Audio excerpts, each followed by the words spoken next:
contraction. Medyo 15 minutes na siya yan. 20 minutes. 20 minutes na po siya mga contraction yan.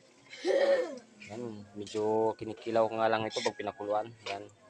Ito po yung pinaka-paborito ko sa manok, isaw at saka ulo. So next. Yan. So ang next natin mga contraction is next na natin tong pakit. Yan. Next natin tong ulo. Yan. Ito, tinan mo. Yan. Mix na natin yung ulo.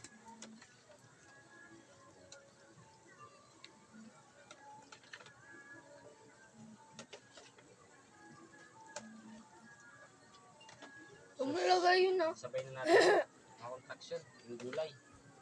Yan. Ano ba yan? Yan. So, yan na.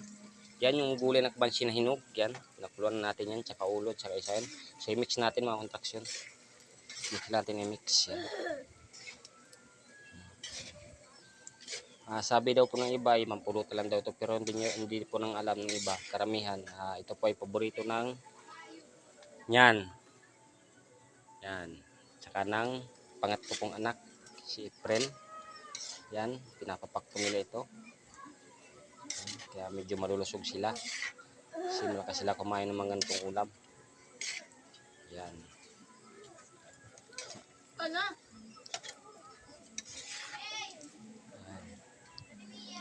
Tapos, so ang panglimang step ay ilagay na po natin yung ating mga rekado. Kagaya ng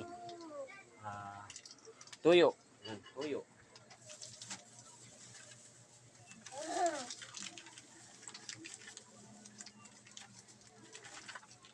Bukan mo, Papa.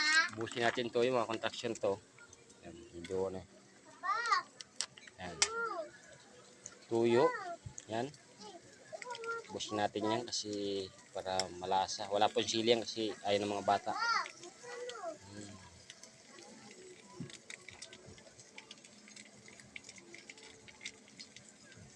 Pakulan na natin yan. Medyo konting luto na lang. Tapos mga contraction yun next is halin natin sa kunting suka para hindi medyo maalat, di ba? Yan.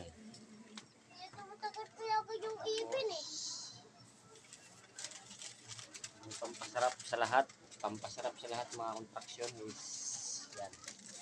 Pampasarap sa lahat.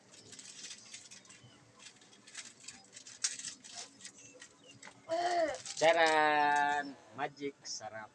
Ang pampasarap sa lahat. So, iubos natin sa mga contraction yun. Yan. Tataka sila ba't daw hilig-hilig ko dito sa ganitong mandog na mga manok. So, yan. Mix lang, mix. Yan. Yan. Yan. Yung medyo maalat sa mga contraction, lagyan mo lang ng suka. Pangontra sa alat. Pangontra pati ito sa high blood. Yung suka. Yun ang pagkakaano ko sa sarili ko. Yan, so ganyan lang. Yan. Tinasin si matuyo, yung tuyo. Yung yan. Update na lang mga contraction sa finish product.